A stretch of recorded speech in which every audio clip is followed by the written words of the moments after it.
Opa, tudo bem? Bom dia, boa tarde, boa noite. Aqui quem vos fala é o professor Thales Augusto de Oliveira, o canal Profital, o nosso canalzinho de humanidades, trabalhando de uma forma bem simples a história, a filosofia, a sociologia, os mais variados temas de humanidades, beleza?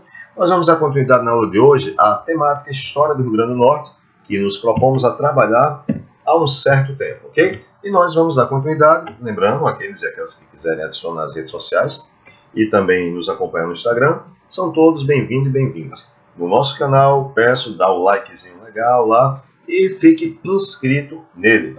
Qualquer informação, qualquer dúvida, qualquer crítica positiva, negativa, é bem-vinda, ok? E nós trabalhamos tudo isso baseando-se na parte de História do RN no livro História do RN para Iniciantes. Você baixa gratuitamente lá na descrição, tá 0800 para vocês, ok? A última aula que nós tivemos foi uma resolução de exercícios e voltamos a trabalhar com esse mapa. Alguém deve lembrar desse mapa? Esse mapa compõe o domínio da Espanha devido à União Ibérica, processo no qual Portugal acabou sendo anexado em seus domínios espanhóis. Nesse sentido, as terras não seriam mais livres e o próprio Tratado de Tordesilhas, bastante conhecido da gente, que dividia a América em duas partes, uma parte portuguesa e uma parte espanhola, acaba sendo dominada, sendo domínio total da Espanha. Consequências, nós tivemos várias, inclusive em território brasileiro, ou melhor, território da colônia, que futuramente seria chamada de Brasil. Especialmente no Nordeste, no qual nós, potiguares, nós que moramos no Rio Grande do Norte, estamos inseridos, ok? Vamos lá. Nesse sentido, o que é que acontece? Os holandeses se lançam na busca de conquistar o Brasil do açúcar. O açúcar era algo tão valioso, galera, que você poderia deixar até como dote para casamento. Imagina aí, tá lá o documento dizendo o seguinte: deixo para meus netos 1 quilo de açúcar. Você seria rico, rico, rico. Eu sou rico. Tem até aquele pessoal que grita isso. Mas uma coisa é a procura, a outra é a oferta. Isso vai mudar em relação àquele período. Mas vamos devagar, vamos bem devagar, vamos em partes, como diria Jack, o Estripador. Simbora. O Brasil e o Nordeste, na verdade, foram invadidos pelos holandeses em dois locais. Nós sabemos, aquelas pessoas que estudam a história local, lembremos que a história local está dentro da história do Brasil, que por sua vez está dentro da história do mundo. Elas têm uma relação mútua. É interessante você ver entender a história do Brasil, também a história geral, para entender melhor a história do Rio Grande do Norte. Beleza.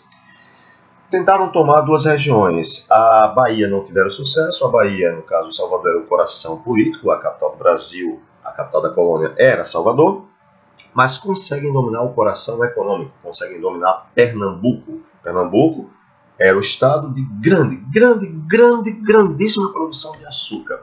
Nesse sentido, os holandeses buscam exatamente tomar tal comércio por um motivo, porque eles tinham sido cortados devido às relações com a Espanha também terem sido cortadas, ok? E a Companhia das Índias Ocidentais, ou seja, uma instituição ligada ao comércio das mais variadas áreas, principalmente o açúcar, no caso específico aqui, narrado dentro da nossa aula. O que acontece? A presença batava... Peraí, Thales. A presença batava? Sim. Se vocês pegarem livros, as mais variadas formas de tratamento para com os holandeses. Os holandeses também são chamados de batavos, são chamados de flamencos. Flamencos, não é Flamengo não, viu? Flamencos, ok? Inclusive, meu Mengão, tomara que em 2018 a gente crie vergonha na cara e melhore alguma coisa, porque viver de cheirinho ninguém merece.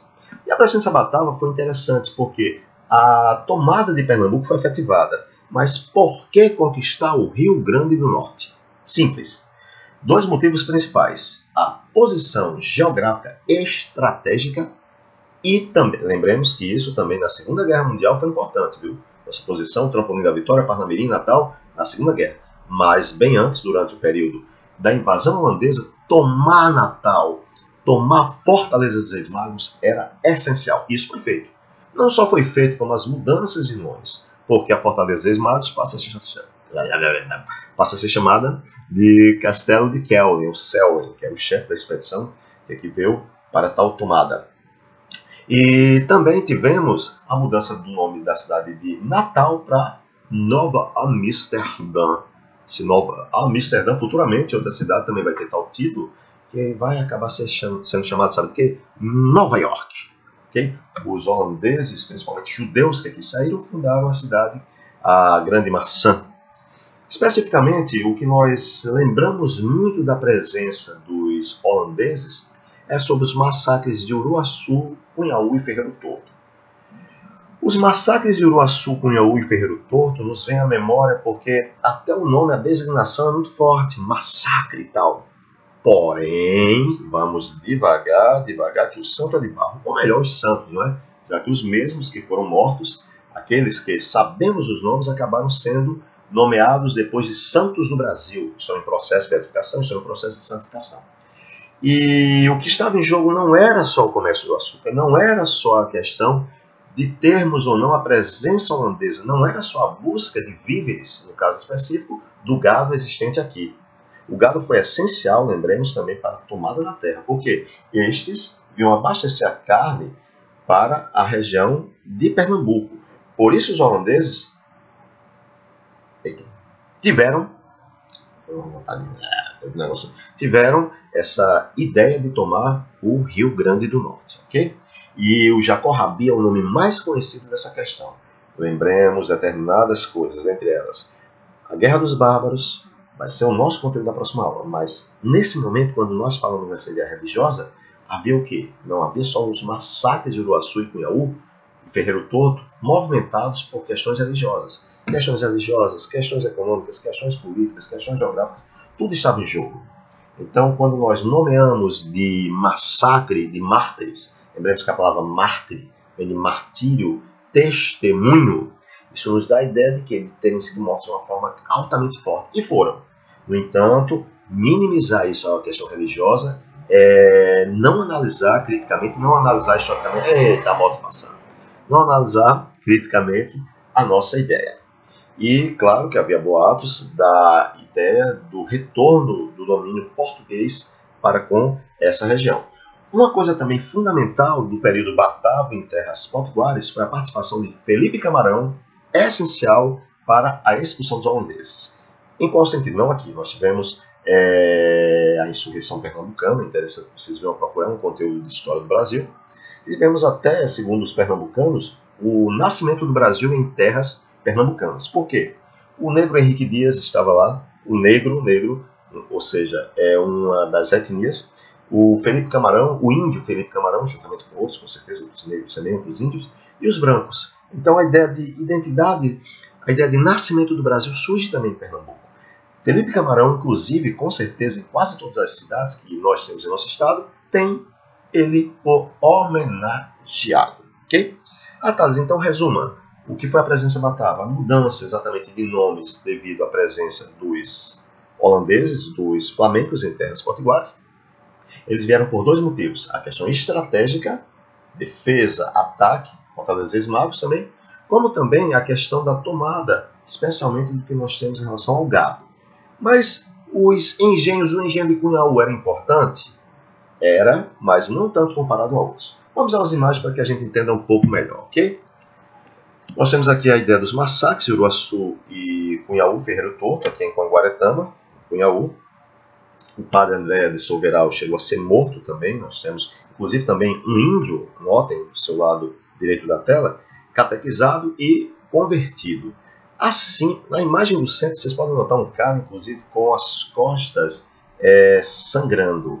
Aqui teria sido um dos mártires que, no momento que, segundo conta a questão religiosa, no momento que a espada estava transpassando seu corpo, ele disse: bendito seja nosso Senhor Jesus Cristo, não aceitando mudar sua fé cristã católica para a fé protestante. Os nomes dados aos locais geográficos mudaram. Nós tivemos aqui tem vários nomes, pode notar, Fortaleza dos Magos, inclusive Castelo de Quel. A Paraíba também teve mudanças. As regiões tomadas pelos holandeses tiveram mudanças. Beleza? Aqui nós temos o brasão, não do Rio Grande do Norte, mas da Paraíba, mostrando como a doçura da açúcar paraibana era muito, muito boa. Nosso açúcar era bom, mas não tanto quanto o açúcar paraibano. Por isso, o motivador não foi o açúcar para a tomada da nossa região do Rio Grande do Norte, mas sim muito mais a questão geográfica e a questão também ligada ao gado. Ok? Maurício Nassau, o conde Maurício Nassau, o grande responsável por todo o domínio que existiu em solo nordestino, digamos assim, título de corresponder ao território atual hoje do Brasil. Era o representante da Holanda no Brasil, um dos caras mais articulados. Há construções, inclusive, da época dele em Pernambuco. As pessoas falam que aqui no Rio Grande do Norte, mas há muitas divergências. Eu não concordo que haja, mas a história não é algo único, parado e engrenado. As coisas podem mudar, a história muda, o passado pode ser mudado, por incrível que pareça. E essa saída dos holandeses também muda a cara do Nordeste de toda a colônia. Por quê? Por vários motivos. Um deles foi as duas charges que aqui estão, são charges do livro História do Brasil para Principiantes, da editora Ática. É um livro muito, muito, muito bom. Quem puder comprá-lo, compre. História do Brasil para Principiantes, da editora Ática. Muito bom. Vamos plantar batatas? Não. Vamos plantar açúcar nas Antilhas, os holandeses disseram. Vocês vão se arrepender de nos terem expulsado. Turma, lembra que eu falei da procura e da oferta? Quanto maior a oferta, os preços tendem a cair. Resultado, com a ida dos holandeses para a região do Caribe, a produção aumentou muito do açúcar e o preço baixou. Então a economia da colônia, a economia do Brasil, cai muito. E a segunda imagem mostra um espanhol, um talento com um brasileiro.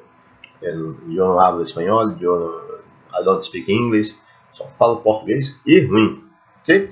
Nós temos aí a imagem de um possível espanhol com um português. No caso, se vocês notarem a imagem, nós temos quase como quem? Quase como um bandeirante, beleza? E notem que ele está muito parecido com o mapa do Brasil e, enquanto o espanhol, o mapa da América do Sul. Não acha que o Brasil ficou muito grande? Precisamos de espaço. Seremos no final do século XX mais de 200 milhões. Já somos mais de 200 milhões. No início do século XXI, já estamos com muito mais que isso, beleza? Por que isso? Porque a partir desse momento, a história do Brasil vai se voltar, sair do Nordeste, principalmente para a região Sudeste, principalmente para as lavras, principalmente para o ouro e diamantes, a região das Minas, de Minas Gerais, beleza? Por isso que é importante que você entenda a história do Brasil, história geral, para compreender melhor a história local. Nas próximas aulas nós vamos trabalhar a Guerra dos Bárbaros em vários sentidos, econômico, político, social, cultural, buscando entender melhor como tudo aconteceu, como os nativos foram destruídos e como eles ressuscitaram. Peraí, eles ressuscitaram? Sim. Nós vamos voltar um pouco nessa temática, ok? Namastê, bom dia, boa tarde, boa noite, até a próxima aula. Fiquem com Deus. Valeu, fui!